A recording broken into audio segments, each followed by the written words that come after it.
Bonjour à tous, merci de me recevoir. Je suis David, président et cofondateur chez Circulus Agtech, ici pour révolutionner la fertilisation avec une approche de précision et l'économie circulaire. Donc, l'agriculture vit des grands changements. Parmi les tendances actuelles, on voit de grandes fermes conventionnelles se diriger vers des modes plus régénératifs où on favorise la santé des sols pour diminuer l'utilisation de produits chimiques, tandis qu'il y a aussi des investissements majeurs dans des fermes verticales intérieures, des serres partout dans le monde qui permettent la production indépendante des conditions climatiques. Donc, c'est deux tendances vraiment probantes. Puis, il y a plusieurs différences entre ces deux modes de culture-là, mais une des plus importantes, c'est la source d'intrants. Donc, d'un côté, dans les fermes en sol, on promouvoit des sols en santé pour utiliser des intrants renouvelables, comme les fumiers, des composts, même les minéraux à même le sol. Tandis que de l'autre côté, quand on n'utilise pas de ça, donc les matières hydroponiques, on est dépendant d'intrants qui sont non renouvelables, donc des composés synthétiques ou minés. Donc, ça nous place dans un mode linéaire dans le domaine de l'agriculture en environnement contrôlé. Donc, les fermes intérieures, les serres, dépendent de procédés d'extraction et de production de fertilisants qui sont très énergivores.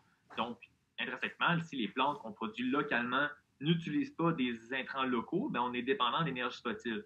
Donc, comme un problème un peu caché d'une des plus grosses tendances en ce moment en agriculture. Donc, c'est très difficile d'utiliser des intrants sourcés localement dans ce domaine-là parce qu'on a besoin de précision. Mais chez Circulus Agtech, c'est là notre mission.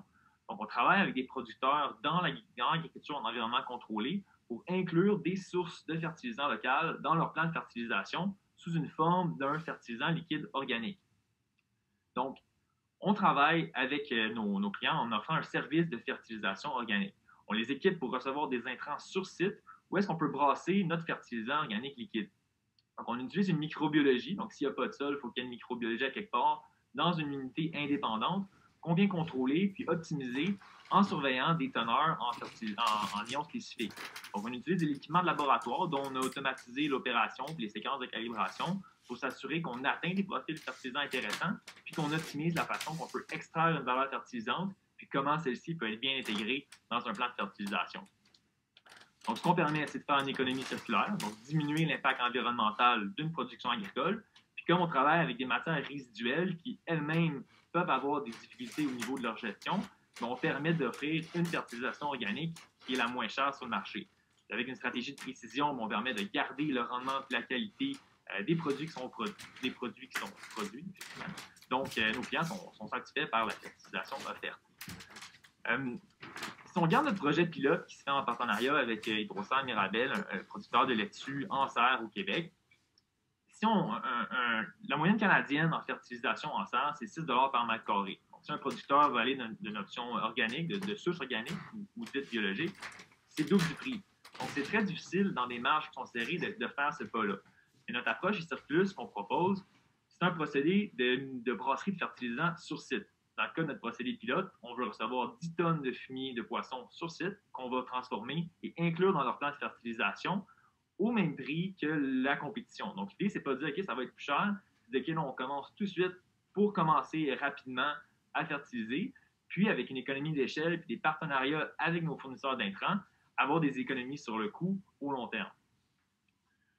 Donc, on est une équipe de 4 cofondateurs. J'ai un background en ingénierie chimique où j'ai étudié la gestion de matières résiduelles, le brassage de bière pour ensuite faire une maîtrise en ingénierie des bioressources. Nico est agroéconome et agronome, donc on comprend bien les synergies agricoles. J'ai rencontré Peter dans le cadre de son doctorat, puis moi, ma maîtrise. La technologie qu'on utilise est inspirée de ce qu'on a fait ensemble dans nos projets de recherche.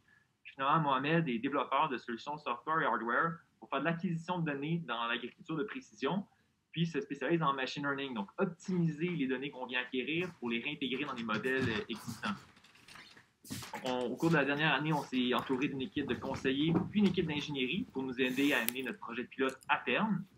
Projet de pilote qui fait aussi l'objet de financement de la part d'Investissement Québec pour avoir une vitrine technologique chez Hydroserre Mirabel à partir de la fin 2021.